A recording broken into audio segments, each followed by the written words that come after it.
Bonjour et bienvenue. Alors aujourd'hui, on se plonge dans un texte très court, vraiment quelques lignes à peine. Mais c'est un véritable concentré sur un sujet qui, lui, ne vieillit jamais. Qu'est-ce qui fait un bon leader et surtout comment reconnaître un mauvais? Et c'est un texte qui ne fait pas dans la demi-mesure. Il présente un modèle de leadership qui est extrêmement exigeant, on pourrait dire presque un idéal.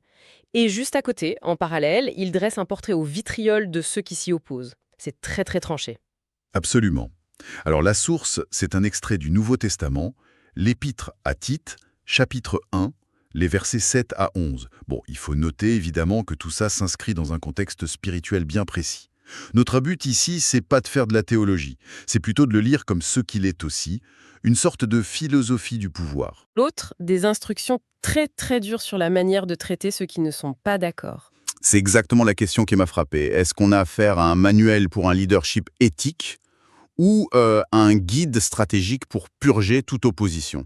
C'est un peu ce fil qu'on va essayer de tirer. C'est un excellent angle. Alors commençons par le début si vous voulez bien.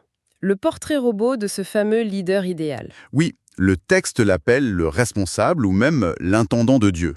Rien que ce mot intendant, ça pose déjà un cadre très particulier, non? Ah oui, c'est le mot-clé de tout le passage.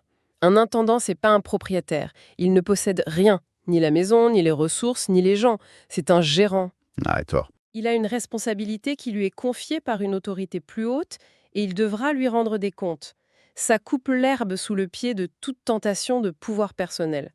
Le leader n'est pas le patron en fait, il est au service d'une mission qu'il dépasse. Et ce qui est curieux, c'est qu'avant de nous dire ce qu'il doit être, le verset 7 lise tout ce qu'il ne doit pas être. Pourquoi commencer par le négatif alors? C'est une technique psychologique assez redoutable. Le texte crée d'abord un vide. Il liste tout ce qu'on déteste instinctivement chez un mauvais chef. L'arrogance, la colère, l'addiction, la violence, l'appât du gain. Une fois qu'on est tous d'accord pour rejeter ce portrait toxique, on est beaucoup plus réceptif à l'idéal qu'il va proposer juste après. C'est très malin. Je vois. On démolit d'abord l'antimodèle. Et ces défauts, j'imagine qu'ils ne sont pas choisis au hasard. Ils tournent tous autour d'une seule idée, en fait, la perte de contrôle. C'est exactement ça. L'arrogance, c'est la perte de contrôle de l'ego. La colère, la violence, c'est la perte de contrôle des émotions. Le fait d'être buveur, c'est la perte de jugement. Et l'attirance pour le gain, c'est la perte de contrôle sur ses appétits matériels. En somme, un mauvais leader, c'est quelqu'un qui est esclave de ses propres pulsions. Donc, si on inverse le miroir, le bon leader, c'est avant tout quelqu'un qui se maîtrise lui-même. Et c'est ce que décrit le verset 8 avec les qualités positives. Hospitalier, ami du bien, réfléchi, juste, saint et maître de lui. Mais honnêtement, ça sonne un peu comme une liste pour devenir un saint. C'est vraiment un profil de leader réaliste, hein. C'est un idéal, c'est certain, mais si on regarde de plus près, il y a un équilibre qui est très pragmatique. D'un côté, des qualités tournées vers les autres, très concrètes. Hospitalier, c'est une posture d'accueil, d'ouverture. Juste, c'est la capacité à arbitrer. Ça, c'est l'action visible du leader. D'accord, ça c'est l'externe. Et de l'autre, il y a le moteur interne, invisible mais essentiel. Réfléchi, donc pas impulsif, sain, qui veut dire ici intègre, et tout ça est résumé par le dernier mot, qui est le pilier, maître de lui. C'est la condition de base. Sans maîtrise de soi, la justice devient arbitraire, l'hospitalité peut devenir du favoritisme. Le message est clair. On ne peut pas bien diriger les autres si on ne se dirige pas soi-même. Ok, le socle, c'est le caractère. Très clair. Mais un leader, ça fait pas que être. Il doit faire quelque chose, non? Quelle est sa mission, au-delà d'être une bonne personne? Et c'est là que tout bascule. Le verset 9 ajoute la dimension intellectuelle et active. Il suffit plus d'avoir un bon caractère, il faut aussi être attaché à la parole digne de confiance. Autrement dit, le leadership, c'est pas qu'une question de tempérament, c'est aussi une question de savoir, de doctrine et de fidélité à ce savoir. Et ce savoir, il sert à quoi? Le texte dit que c'est pour deux choses. Encourager les autres par la saine doctrine et réfuter les contradicteurs. Il y a un côté bâtisseur et un côté un peu guerrier. C'est cette dualité qui est au cœur du sujet. Encourager, c'est le leadership nourricier, le mentorat. On construit la communauté. Ça, c'est la partie positive. Mais la deuxième partie, réfuter les contradicteurs, le mot est fort. Il dit pas dialoguer avec eux ou trouver un consensus. Réfuter, ça sonne très conflictuel. On est loin de l'image du leader qui rassemble. Est-ce que ce texte promeut pas un leadership très autoritaire? C'est une question cruciale. Et oui, ce texte assume pleinement une posture de confrontation. Il postule que le leader n'évolue pas dans un monde d'idées bienveillants, mais sur une ligne de front. Son rôle, c'est pas de plaire à tout le monde, mais de défendre une vérité perçue comme non négociable. Réfuter, ça implique de déconstruire l'argument adverse. Et qui sont ces fameux contradicteurs? Le verset 10 les décrit de façon assez brutale. Des hommes insoumis, des discoureurs creux et trompeurs. Le vocabulaire est choisi avec soin. Insoumis, ils rejettent l'autorité. Trompeurs, leur intention est de nuire. Mais l'expression la plus parlante, c'est discoureur creux. Qu'est-ce que ça veut dire un discours creux? C'est l'opposé de la parole digne de confiance. D'un côté, une parole pleine, qui a de la substance. De l'autre, une parole vide. Aujourd'hui, on dirait des experts en langue de bois ou en bullshit corporatif, quoi. C'est le genre de discours qui utilise tous les mots à la mode, synergie, disruption, mais qui, quand on gratte un peu, ne dit rien de concret. C'est du vent. C'est une excellente analogie.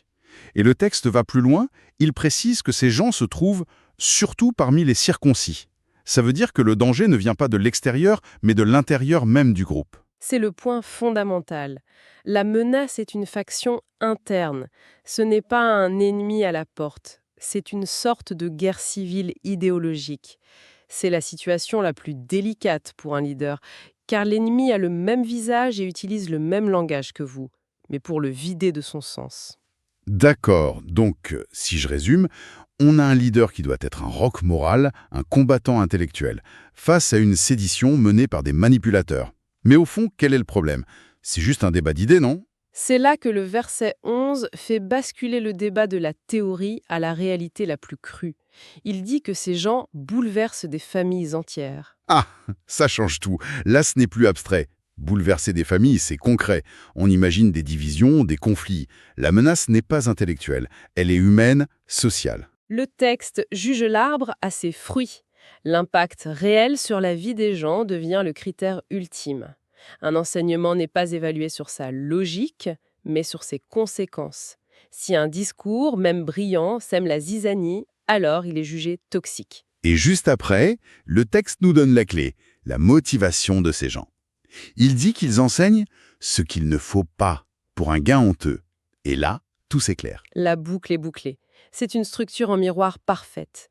Rappelez-vous, au verset 7, le premier défaut à éviter pour le bon leader. C'était de ne pas être attiré par le gain. Exactement. Et ici, au verset 11, la motivation ultime du mauvais leader, c'est précisément un gain honteux. C'est limpide. Le bon leader sert par conviction, le mauvais séduit par cupidité.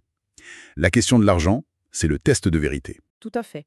Le texte ne les dépeint pas comme des gens qui se trompent de bonne foi, mais comme des escrocs spirituels. Leur discours n'est qu'un produit qu'ils vendent pour s'enrichir. La doctrine n'est qu'un prétexte pour le profit. Et ça les disqualifie entièrement. Donc le diagnostic est posé, une menace interne, motivée par l'argent, qui détruit le tissu social. Et face à ça, la prescription est... Radicale. La fin du verset est sans appel. Il faut leur fermer la bouche. Là, le ton change complètement. C'est d'une violence. Waouh, oui. Leur fermer la bouche, on n'est plus dans le débat d'idées, là. On est dans la censure pure et simple. Ça met presque mal à l'aise, non? C'est très troublant pour notre sensibilité contemporaine, c'est sûr. Mais si on suit la logique implacable du texte jusqu'au bout, c'est cohérent. Si vous avez établi que ces discours sont 1. Intentionnellement trompeurs, 2. Motivés par la cupidité, et 3. Socialement destructeurs, alors, de ce point de vue, les laisser parler, c'est pas de la tolérance, c'est de la négligence coupable. Donc la liberté d'expression, selon ce texte, a une limite très claire, quand elle est utilisée de manière malhonnête pour nuire. C'est une vision très pragmatique. C'est tout le paradoxe. Ce passage ne promeut pas un marché ouvert des idées. Il part du principe qu'il y a une vérité à protéger et une erreur à éradiquer, et que c'est la responsabilité du leader de le faire. C'est une vision du leadership comme un acte de protection, qui peut aller jusqu'à l'exclusion. Si on fait le bilan, ce petit passage est en fait un véritable manuel de leadership en 2 temps. D'un côté, on a l'idéal, un leader dont l'autorité repose sur son intégrité, sa maîtrise de soi et son savoir. Et de l'autre, son parfait négatif, le dissident interne, le contradicteur, qui n'a pas de socle moral, dont le discours est vide, la motivation l'argent et l'impact, la division. La ligne de démarcation est donc très nette. Elle se joue pas sur le charisme, mais sur le caractère et la motivation. Le texte nous invite à gratter sous la surface. Exactement. Il nous pousse à nous poser des questions qui sont finalement intemporelles. La personne qui parle est-elle intègre? Sa vie est-elle en accord avec ses paroles? Est-elle au service d'une cause ou d'elle-même? Et surtout, quel est l'effet concret de ses paroles? Est-ce que ça construit ou est-ce que ça détruit? Ce qui nous amène à une dernière pensée. Qu'est-ce qu'on fait de tout ça aujourd'hui? Eh bien, ce texte fait une distinction très nette entre la saine doctrine et les discours creux. Dans notre monde, saturé d'informations, d'opinions, de preneurs de parole sur toutes les plateformes, comment fait-on, nous, la différence entre un discours qui a de la substance et un discours qui n'est que du vent? C'est la grande question de notre époque. On est bombardé en permanence par des discours qui semblent convaincants, qui sont bien emballés. Et c'est là que la grille de lecture de ce texte, même si on la sort de son cadre religieux, devient un outil puissant. On pourrait l'appliquer à n'importe quel discours public. Face à une personnalité, on pourrait se poser ces 3 questions, très simples. 1. Quelle est l'intégrité de cette personne? Est-ce que ce qu'elle fait correspond à ce qu'elle dit? 2.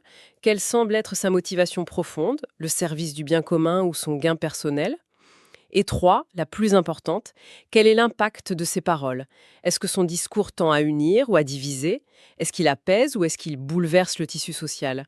Peut-être ces 3 filtres, hérités d'un texte vieux de 2000 ans, sont finalement une boussole assez pertinente pour naviguer dans le bruit de notre monde.